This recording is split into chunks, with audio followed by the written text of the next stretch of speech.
বন্ধুরা, আমি কিছুটা ওটস গুঁড়ো করে নেব।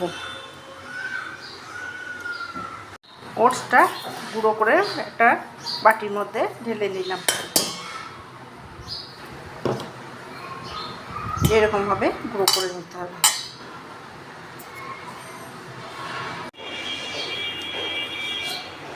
আমি 1 কাপ সুজি মিক্সিতে ব্লেন্ড করে নেব।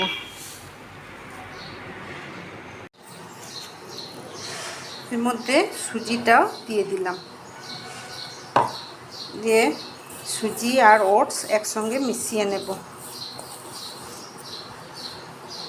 স্বাদ মতো নুন দিয়ে দিলাম, টক দই দিয়ে দেব, এটা ভালো করে মেখে নেব।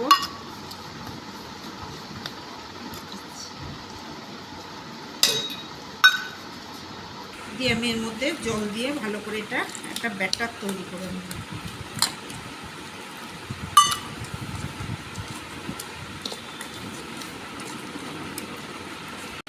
এর মধ্যে আমি লঙ্কা আর গাজর গ্রেট করা দিয়ে দেবো, মিশিয়ে নেব আর একটু জল দিয়ে দেবো।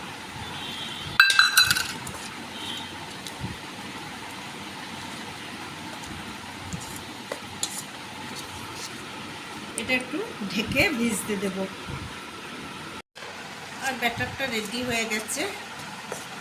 ব্যাটারটার মধ্যে একটু চিনি দেব, টক দই দেওয়া আছে সেই জন্য একটু চিনি দেব। আমি এর মধ্যে কিছুটা কারি পাতা কুচিয়ে দিয়ে দেব। ইনো দিয়ে দেব, সামান্য একটু জল দেব, ইনোটা মিশিয়ে দেব।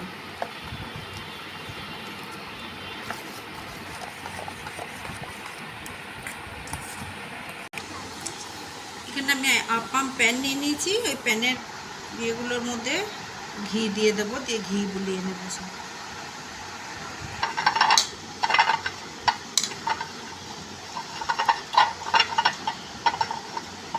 আমি এই প্যানের মধ্যে হাফ হাফ করে দিয়ে দেবো ব্যাটারটা।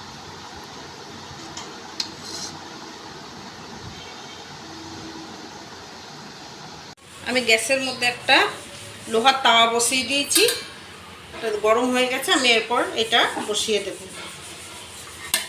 বসিয়ে দিয়ে এটা ঢাকা দিয়ে আমি এইটা বাকি ব্যাটারটা একটা বাটির মধ্যে, একটা পাত্রের মধ্যে ঘি মাখিয়ে এই ব্যাটারটা এর মধ্যে দিয়ে দেব।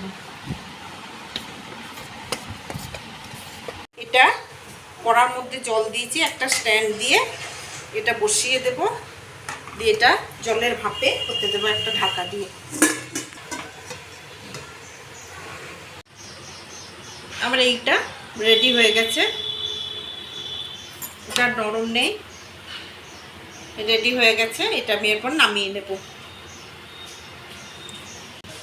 যেটা জলের ভাপে বসিয়েছিলাম সেটা হয়ে গেছে, এটা আমি এরপর নামিয়ে ঠান্ডা হতে দেব। আমি একটা কড়া বসিয়ে কড়ার মধ্যে সাদা তেল দিয়ে দিলাম। তেলটার মধ্যে সরষে আর লঙ্কা দিয়ে দিলাম, কারি পাতা দিয়ে দিলাম, একটু সাদা তিল দিয়ে দিলাম। এটা একটু ভেজে নিয়ে এর উপরে দিয়ে দেব। আমি তুলে নেব, এগুলো আমার হয়ে গেছে।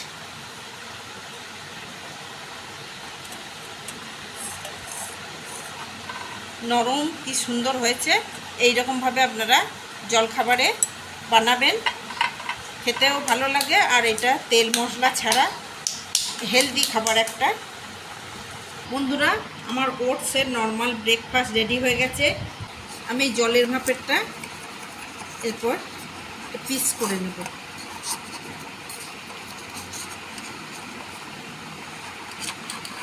এটা উঠে গেছে, আমি এরপর এটা পিস করে কেটে দেব।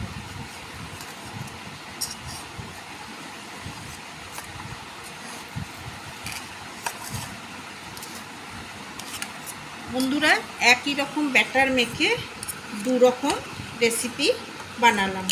এটা জলের ভাপে সেদ্ধ করে বানিয়েছি, আর ওটা আপাম প্যানে বানিয়েছি।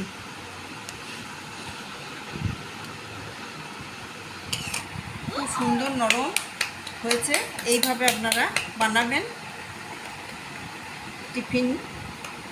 আমার এই রেসিপিটা আপনাদের কেমন লাগলো জানাবেন। যদি ভালো লেগে থাকে লাইক শেয়ার কমেন্ট করবেন এবং সাবস্ক্রাইব করতে ভুলবেন না। ধন্যবাদ।